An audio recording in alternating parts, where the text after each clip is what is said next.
चीन का रिएक्शन आ गया, जिससे पता चल रहा है कि कौन सी कमजोर नस यहां पर चीन की अमेरिका ने दबा दी है। देखिए, तिब्बत पर अमेरिकी पहल से चीन बौखला गया है। अल्पसंख्यकों के नरसंहार पर घिरा तो सामने आई चीन की बौखलाहट। चीन कैसे बौखला गया समझिए। चीनी विदेश मंत्रालय ने अमेरिका को नसीहत दे दी है। अपने देश में मानवाधिकारों की स्थिति को देखें अमेरिका, ये कहा है चीन ने। तिब्बत के मामलों में दखल अंदाजी ना करे अमेरिका, ये चीन ने चेतावनी दी है।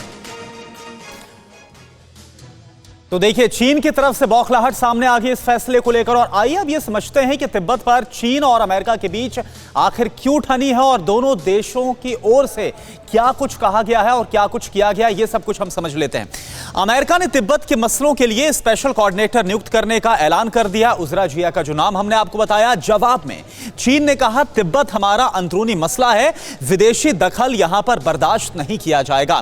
तिब्बत पर अपने वादे का पालन करते हुए इसे चीन का हिस्सा माने अमेरिका, ये चीन की तरफ से जो आधिकारिक बयान है वो सामने आया है। हम तिब्बत की सुरक्षा से जुड़े हर मसले को खुद सुलझाने में सक्षम है, यह भी चीन देखिए बोल रहा है। तिब्बत की आजादी को समर्थन देने से बाज आए अमेरिका, तो चीन की तरफ से यह जो बौखलाहट है वो सामने रखी गई। बिल्कुल, और यहां पर देखिए चीन बौखला गया है। इसको कैसे देखें अंशु जी? क्या वाकई जिसका मैंने जिक्र किया था कि ये कमजोर नस जिसको अमेरिका ने दबा दिया है, ताइवान के बाद अब तिब्बत? बिल्कुल। और एक और महत्वपूर्ण तथ्य हम सभी के समझने के लिए है कि तिब्बत को लेकर के जो अमेरिका की पॉलिसी रही है, उसके तहत 2002 में ही इस कोऑर्डिनेटर की पोस्ट को एस्टेब्लिश किया गया था, लेकिन अब जाकर के कहीं ना कहीं ये एग्जीक्यूट किया गया है। तो मैं कहूंगी कि ये अब एक ऐसे ब्रिंक पर आकर के अमेरिका खड़ा हुआ है, एक ऐसे जंक्चर पर, एक ऐसे बिंदु पर आकर अमेरिका खड़ा हुआ, जहां चीन पिछले कुछ समय से जिस प्रकार की हरकतें करता आ रहा है, उसको देखते हुए कहीं ना कहीं अब ये निर्णय लिया गया कि इस पर कोऑर्डिनेटर की नियुक्ति वास्तव में हुई है।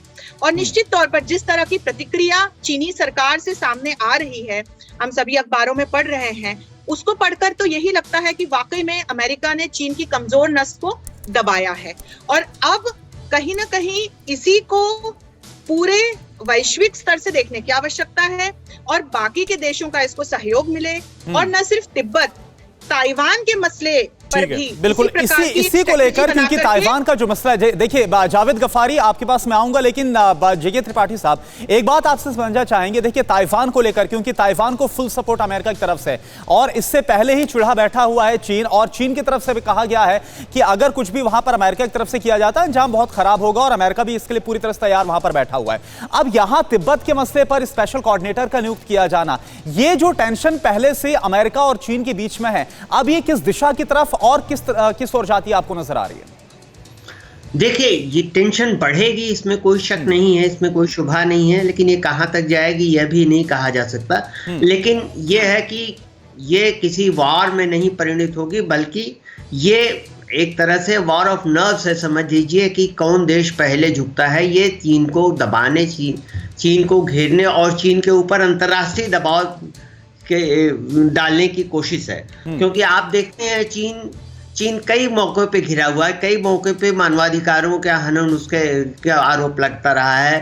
हांगकांग में, तिब्बत में, सिंकियांग में, इनर मंगोलिया में, इन सब जगहों पे ये जग जाहिर है कि चीन मानवाधिकारों का हनन करता रहा है। इसलिए क्या है कि अब इसपे ये हम कह सकते हैं कि इससे चीन के ऊपर अंतर्राष्ट्रीय दबाव बढ़ेगा, और वो दबाव चूंकि एक तरह से चूंकि साउथ चाइना सी में अमेरिका की प्रेजेंस ऑलरेडी है और चीन की मुखालफत हो रही है, और भारत के बॉर्डर पे मुखालफत हो रही है, और तिब्बत में चीन का इस तरह से हस्तक्षेप करना और वहां पर अपने सैन्य अड्डे वगैरह बढ़ाना, और उसके जवाब में एक तरह से कह सकते हैं कि अमेरिका द्वारा ये कहना कि अब हम चीन के तिब्बत के मामले में कोऑर्डिनेटर की नियुक्ति करते हैं। ठीक है, ये सब ठीक है, तो वेट करना होगा कि अब जो मसला है वो और कितना ज्यादा बढ़ता हुआ नजर आता है। लेकिन इन सब के बीच मैं आऊंगा आप सभी के पास। कोरोना धर्म नहीं देखता, जात नहीं देखता, अमीर गरीब ऊंच नीच नहीं देखता। कोरोना सिर्फ मौका देखता है, लेकिन आप उसे मौका मत दीजिए। बस इतना कीजिए, जब कभी दफ्तर से, बाजार से घर लौटिए तो इतना ख्याल जरूर रखिए कहीं आपके साथ कोरोना आपके घर तो नहीं जा रहा। भूलिए मत, कोरोना अभी जिंदा है।